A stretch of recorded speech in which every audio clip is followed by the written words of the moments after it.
MP board के class 12 के विद्यार्थियों, आपका जो 17 तारीख के दिन प्री बोर्ड का हिंदी का पेपर होने वाला है। देखिए, उसके लिए एक प्रश्न पत्र यहाँ पर हम सोल्व करेंगे सॉल्यूशन के साथ में। काफ़ी इम्पोर्टेंट प्रश्न आपको इस प्रश्न पत्र में देखने को मिलेंगे और इस प्रश्न पत्र के द्वारा आप काफ़ी अच्छे नंबर कवर कर पाएंगे। ठीक है, इस तरह की मैं आपको 2 प्रश्न पत्र दूंगी। ठीक है, तो ये आपका सेट ए है और ये आपका सेट बी है। ठीक है, तो ये यदि आप ये दोनों प्रश्न पत्र यदि कंप्लीट कर लेते हैं तो आप 80 के 80 नंबर कवर कर पाएंगे। ठीक है, चलिए तो वीडियो को हम शुरू करते हैं और बढ़ते हैं प्रश्न की और। तो ये आपका इंग्लिश मीडियम और हिंदी मीडियम दोनों के लिए रहेगा। तो पहले प्रश्न में है, सही विकल्प का चयन कर लिखिए। पहला आपका क्वेश्चन है कि फिराक गोखुरपुरी के अनुसार घुटनों में लेकर माँ बच्चे को क्या करती है। तो इसका आंसर आपका रहेगा कपड़े पहनाती है। दूसरा है कि कौन सा रस हमारे मन में उत्साह का संचार करता है। तो इसका आंसर आपका रहेगा वीर रस। तीसरा है कि भक्तिन पाठ के रचनाकार है। तो जो भक्तिन पाठ है आपका, उसके रचनाकार कौन है। तो इसका आंसर आपका रहेगा महादेवी वर्मा। चौथा है अपने मरे बिना स्वर्ग नहीं देखता का अर्थ है। तो इसका आंसर आपका रहेगा स्वयं प्रयत्न करने से काम बनता है। इसका आंसर आपका रहेगा आ। पांचवा, मराठी भाषा में लिखी सूझ कहानी का हिंदी अनुवाद किसने किया। तो इसका आंसर है आपका केशव प्रथम वीर ने। छठा है, रेडियो नाटक में निम्न में से क्या अनिवार्य है। तो इसका आंसर आपका रहेगा संवाद। ठीक है, चलिए इसके बाद में है रिक्त स्थानों की पूर्ति कीजिए। पहला आपका लीपा हुआ चौका अभी डेडेडेस पड़ा है। इसका आंसर आपका रहेगा गीला। दूसरा है, जिन छंदों में वर्णों की गणना की जाती वे डेडेडेस छंद कहलाते हैं। तो इसका आंसर आपका रहेगा वर्णिक छंद। जिनमें मात्राओं की गणना की जाती है वो आपका मात्रिक छंद कहलाता है। 2 तरह के आपके छंद होते हैं, एक तो मात्रिक और एक वर्णिक। जिनमें वर्णों की गणना की जाती है यानी कि अक्षरों की, वो आपका वर्णिक छंद कहलाएगा और जिनमें मात्राओं की गणना की जाती है यानी कि गिना जाता है, वो आपका मात्रिक छंद कहलाता है। तीसरा है, पहलवान की ढोलक पाठ की विधा डेडेडेस है। तो इसका आंसर आपका रहेगा कहानी। और चौथा है, हालदार साहब अब भी नहीं समझे, पाए वाक्य में भी डेडेडेस शब्द है। तो इसका आंसर आपका रहेगा निपात। ठीक है, चलिए पांचवा है, लेखक आनंद यादव की माँ धूप में डेडेडेस थाप रही थी। क्या थाप रही थी वो? कंडे। छठा है, मुद्रण की शुरुआत डेडेडेस में हुई। कहाँ पे हुई? चीन में कि जर्मनी में? तो इसका आंसर आपका रहेगा चीन। ठीक है, चलिए तो स्क्रीनशॉट आप यहाँ से ले लीजिए अच्छे से। इसके बाद में क्वेश्चन नंबर 3 में है, निम्नलिखित कथनों के समक्ष सत्य या असत्य लिखिए। ठीक है, चलिए तो बढ़ते हैं अगले प्रश्न की ओर।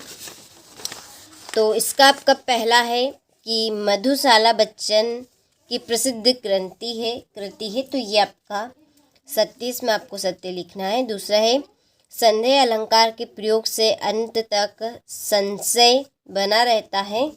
तो ये भी आपका सत्य है। तीसरा है, लुट्टन बचपन में गाय चराता था। तो ये भी आपका सत्य है। और काला अक्षर भेष बराबर का अर्थ साक्षर होना है। तो ये आपका असत्य है। इसमें आपका आएगा आसाक्षर। ठीक है, काला अक्षर भेष बराबर, इसका अर्थ आपका बनेगा आसाक्षर। और पांचवा है, सूझ कहानी गोदान उपन्यास का अंश है। ये भी आपका सत्य है। और छठा है, कहानी का नाटक रूपांतर असंभव है। तो ये आपका असत्य है। ठीक है, चलिए तो यहाँ से आप स्क्रीनशॉट ले लीजिए अच्छे से। इसके बाद में सही जोड़ी का मिलान कर लिखिए। पहला है श्रृंगार काल, इसकी आपकी जोड़ी रहेगी रीतिकाल। दूसरा है बादल राग, इसकी आपकी जोड़ी है निराला। तीसरे वर्ण के बोलने में लगा समय क्या कहलाता है? मात्रा आपका कहलाता है। और नेहर की आपकी जोड़ी रहेगी मायका, ये आपकी चौथी जोड़ी। पांचवी भाव विस्तार, भाव विस्तार आपका है पल्लवन। और छठा है आपका सबसे ऊंचा चबूतरा, बड़ा बौद्ध स्तूप, ठीक है, ये बड़ा बौद्ध स्तूप का, ये आपकी छठी। और सातवीं कहानी का केंद्रीय बिंदु कथानक, ठीक है, ये आपकी सातवीं जोड़ी।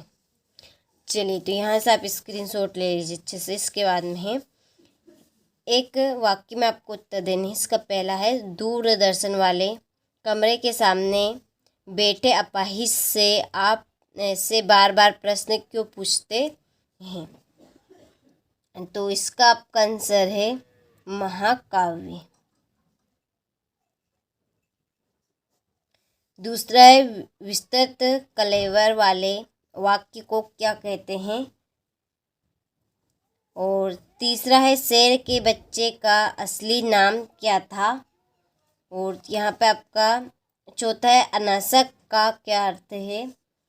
पांचवा है आपका, तकनीकी शब्द अंग्रेजी के किस शब्द का हिंदी पर्याय है? और छठा है, रोजी रोटी की तलाश में आए यशोधर पंत को किसने शरण दी? और सातवां है, डेडलाइन किसे कहते हैं? तो आपको इनका आंसर PDF में मिल जाएगा, ठीक है। तो स्क्रीनशॉट आप यहाँ से ले लीजिए, ठीक है। तो देखिए, यहाँ पर ही मैंने यहाँ पे लिख दिया है आपको, ठीक है। इनका आंसर देखिए, ये आपका पहले का जो आंसर है इसको आपको कंप्लीट कर लेना है, ये आपका दूसरे का आंसर है, ठीक है। विस्तृत क्लेवर वाले काव्य को क्या कहते हैं? तो इसका आंसर आपका महाकाव्य, ठीक है। बाकी के आंसर मैंने यहाँ पे लिख दिया आपके। छठा प्रश्न है, कवि हरिवंश राय बच्चन को यहाँ वास्तविक संसार क्यों अच्छा नहीं लगता?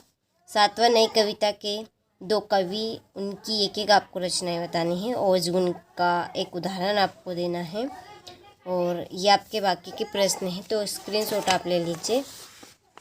ये आपका 12वां, अर्थ के आधार पर वाक्य के प्रकार आपको बताने हैं। ये 14, यशोधर बाबू के चरित्र की कोई दो विशेषता बतानी है, ठीक है। चलिए, तो ये आपका हिंदी का प्रश्न पत्र है, जिसमें आपको काफ़ी इंपॉर्टेंट प्रश्न देखने को मिल रहे हैं, जो 100% श्योर आपसे परीक्षा में पूछ जाएंगे। तो आपको अच्छे से देखिए, इनको कंप्लीट करके जाना है। और वार्षिक परीक्षा के लिए हम आपको 6 पेपर देंगे, मॉडल पेपर आपके रहेंगे और साथ में उनका आपको सॉल्यूशन भी प्रोवाइड करवाया जाएगा। तो आप अच्छे से उनको कंप्लीट करें, उसके लिए हमने डिस्क्रिप्शन में नंबर दे रखे हैं, आप कॉल कर सकते हैं। तो ये था हमारा सेट A हिंदी का, तो आप अच्छे से इसको कंप्लीट कर जाइएगा।